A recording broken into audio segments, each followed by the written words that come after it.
Hari ni kita nak cerita pasal GP Catalunya yang kecoh dengan 2B Performance. Aku nerd rider yang sangat obses dengan racing motor. Kelas MotoGP terpaksa restart sampai 2 kali sebab ada 2 kemalangan yang boleh dikatakan agak serius.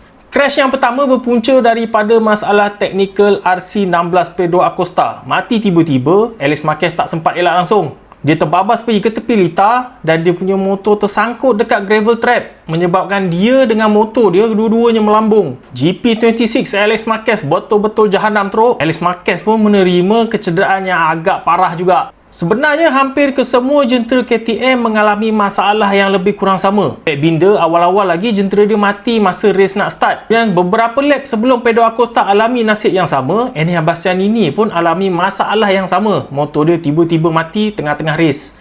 Jadi dalam kata lain, inilah dia punca kejadian pada hari Ahad yang lepas di Catalunya. List kecederaan yang Alex Marquez alami ialah patah bahagian collarbone dan juga retak pada tulang belakang pada bahagian C7. Ini terms medical lah. Aku cuma ulang balik apa laporan yang ada. Masa tengok dia terkulai masa kejadian tu, sebenarnya agak risau juga. Nampak macam tak sedarkan diri. Mujurlah umur masih lagi panjang dan dia sekarang ni berada dalam mode recovery. Untuk race 2 minggu lagi, tak pasti sama ada Alex Marquez dah boleh cukup fit tak untuk race. Malang untuk Marquez bersaudara. Kita boleh nampak dekat sini bagaimana contoh dalam MotoGP nasib yang begitu baik boleh berubah jadi buruk sekelip mata. Tahun lepas dekat Catalunya ni, diorang adik-beradik ni excellent. Menang 1-2 di atas podium. Tapi tahun ni, dua-dua dalam hospital. Kesan daripada GP26 Alex Marquez yang berkecai dan melambung, fork depan dan juga tayar depan dia tercabut, terpelanting dan hentam pula bahagian depan jentera DJ Antonio, menyebabkan dia pun crash juga. Ini pun sebenarnya ialah keadaan yang boleh dikatakan sangat bernasib baik. Fork dan juga rim yang melambung tu, dalam speed macam tu, impact dia sangat kuat. Nasib baik kena dekat motor. Kalau kena ngam-ngam dekat kepala DJ Antonio, lainlah cerita dia nanti. Kemudian selepas red flag dan restart, Johann Zarco pula mengalami kemalangan. Tak dan 1 lap, Zarco terlibat kemalangan dengan Luca Marini dan juga Pecco Bagnaia pun sama ngeri macam Alex. Kaki Zarco tersangkut pada GP26 Pecco Bagnaia. Sedang motor tu melambung, dia ikut sekali berpusing dengan jentera tu. Jadi ragdoll kata orang putih. Tersangkut kaki dia dan melambung bersama jentera tu menyebabkan dia ada masalah ligamen pada kaki yang terlibat. Dan tulang betis dia pun ada retak. Sama juga macam Alex, tak tahu lagi nasib Zarco boleh ke dia race dalam masa 2 minggu lagi. Kalau semua orang ni tak boleh race, bermaksud akan ada kekurangan di atas grid MotoGP yang serius. Dahlah Marc Marquez dah tak ada, tambah lagi 2 orang. Babak yang menyentuh hati ialah apabila Luca Marini dan juga Pecco Bagnaia pegang kepala dia orang, style macam orang Itali bila berjumpa masalah, dan cuba membantu Zarco semasa sesi red flag yang kedua. Inilah sportsmanship pada taraf tertinggi dalam kelas MotoGP. Restart pada kali kedua ni mendatangkan banyak masalah kepada rider. Siapa yang ada tayar soft yang masih elok, tentu akan dapat advantage yang lebih sebab dia punya race dah pendek macam sprint race. Rider yang restart dengan jentera spare pula, contohnya macam DJ Antonio dan juga Pecco Bagnaia, alami masalah setup sebab jentera spare dia orang selalunya dengan setup yang berlainan. Contohnya macam Pecco Bagnaia, dahlah jentera tu dia tak sentuh langsung sepanjang minggu di Catalunya. Tayar yang dipasangkan pada jentera tu pun tayar Belen, tayar yang dah terpakai. Dengan semua masalah ni, nampak macam Pedro Acosta dah di jalan yang betul untuk dapatkan kemenangan pertama dia dalam MotoGP. Dahlah dia dekat pole position, Marc Marquez tak ada, Alex Marquez pun tak boleh sambung race. Jadi nampak perfect untuk dia capai kemenangan pertama dia. Tapi sekali lagi, KTM RC16 menghampakan harapan Pedro Acosta dan juga para peminat KTM. KTM bagi kita demonstrasi yang sangat jelas tentang bagaimana jentera tu boleh makan tayar dengan sangat cepat secara tiba-tiba. Acosta turun satu persatu position dengan sangat mendadak menjelang akhir race, dan bertambah malang lagi semasa dia dipotong oleh Ai Ogura, berlaku kontak dan dia crash out. 0 points. Akhirnya DJ Antonio yang dapat tempat pertama. Kebangkitan yang bolehlah dikatakan menakjubkan juga, memandangkan dia mengalami crash yang agak teruk juga bila terkena sepihan jentera daripada Alex. Tapi pemenang di tempat kedua lebih menarik. Juan May pada sprint race macam biasa buat benda yang selalu dia buat, iaitu crash. Tapi kemudiannya pada race terakhir kali ketiga pada hari Ahad, Joan Mir dapat position kedua. Pada poin ni, semua orang yang pernah mengikuti 2B Performance dah tentu cakap akhirnya dia dah keluar daripada kelab mandi bunga, termasuklah aku sendiri. Tapi bila tiba-tiba dia dikenakan 16 saat penalti sebab tayar pressure dia lebih rendah daripada yang minimum, tak perlu disangkal lagi kedudukan Joan Mir sebagai presiden kelab ni bertahan dan terus bertahan daripada round ke round. Dengan Joan Mir drop position, Pecco Bagnaia akhirnya naik satu position daripada P4 ke P3,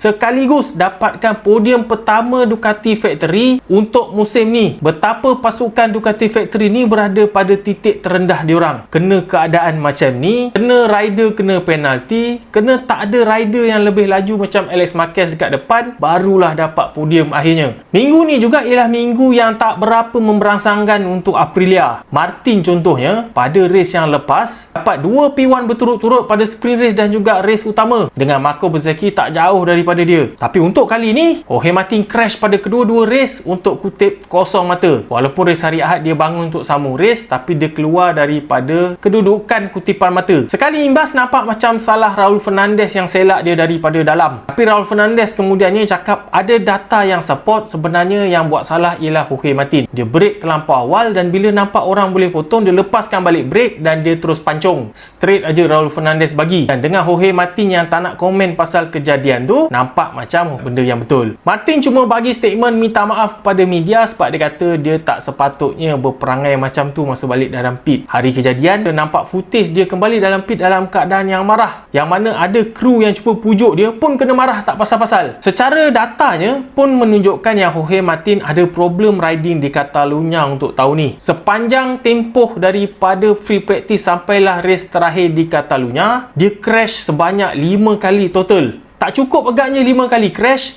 masa sesi testing official hari Isnin pun dia crash lagi sekali. Jadi 6 crash berturut-turut pada track yang sama, minggu yang sama. Tapi kali ni nampak lagi serius sikit sebab dia dibawa ke hospital. Setakat ni belum ada apa-apa update lagi tentang keadaan dia. Ada berita sensasi yang berkait dengan Jorge Martin kali ni. Kalau tahun lepas sensasi sebab nak keluar daripada Aprilia dengan lebih cepat, sensasi kali ni ialah katanya dia mungkin ada option untuk batalkan kontrak yang dia dah sign dengan Yamaha. Ada loophole katanya pada kontrak Aprilia yang membolehkan Jorge Martin tolak pergi ke Yamaha dan stay dengan Aprilia. Namun berita ni terhenti dekat situ je. Belum ada apa-apa confirmation lagi. Marco Bezzecchi pula nampak mandom sepanjang minggu di Catalunya. Pada sesi praktis hari Jumaat sebenarnya agak okey. Cuma problemnya dia stuck dekat pace pada hari Jumaat. Sedang rider-rider lain semuanya improve, Marco Bezzecchi masih stay yang sama, menyebabkan qualifying dia pun tak berapa cantik. Dengan kekeliruan dan restart sampai 2 kali pada hari Ahad dan Martin pula jatuh crash pada sprint race, Marco Bezzecchi dapat kutip mata yang berharga pada kedua-dua sprint race dan juga race utama dikala pesaing terdekat dia Jorge Martin kutip kosong mata. Keadaan macam ni lah yang akan menjadikan pada hujung-hujung musim nanti dia punya battle untuk championship ni akan jadi sengit. Bila masing-masing macam ni, kadang-kadang tak dapat kutip mata, kadang-kadang dapat kutip mata penuh, tak konsisten. Untuk Yamaha, kekurangan kuasa daripada enjin V4 M1 yang terbaru ni sangat ketara di Catalunya. Semua 4 rider mengalami nasib yang sama. Fabio Quartararo misalnya dapat qualify pada kedudukan ke-7 dan sebelum tu dapat straight masuk Q2 tanpa melalui Q1. Agak baik berbanding dengan prestasi pada track-track sebelum ni. Tapi sebaik sahaja race start, Quartararo, Jack Miller, Toprak Razgatlioglu dan juga Alex Rins masing-masing kena potong sayur je dekat straight. Kalau dengan mudah pada kawasan straight Yamaha ni kena potong macam ni, hampir mustahil untuk kejar balik walaupun ada speed yang tinggi pada bahagian corner. Terutama lagi dengan track high speed macam ni yang dia punya corner fast flowing. Secara puratanya, sebuah Yamaha ketinggalan lebih kurang 10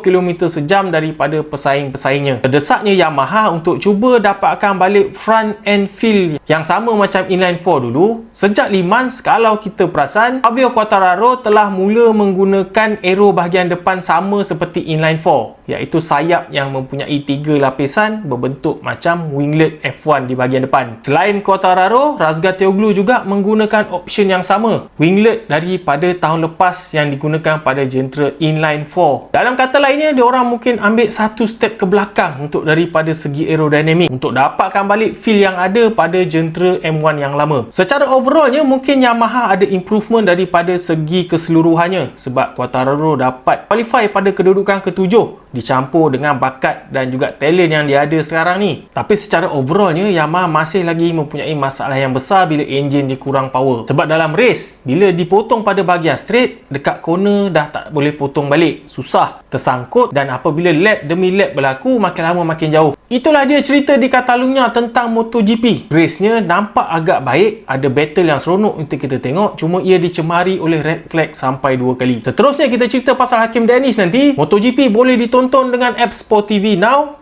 Baju Brab Motorsports official merchandise batik ni, aku sediakan link dia dalam description.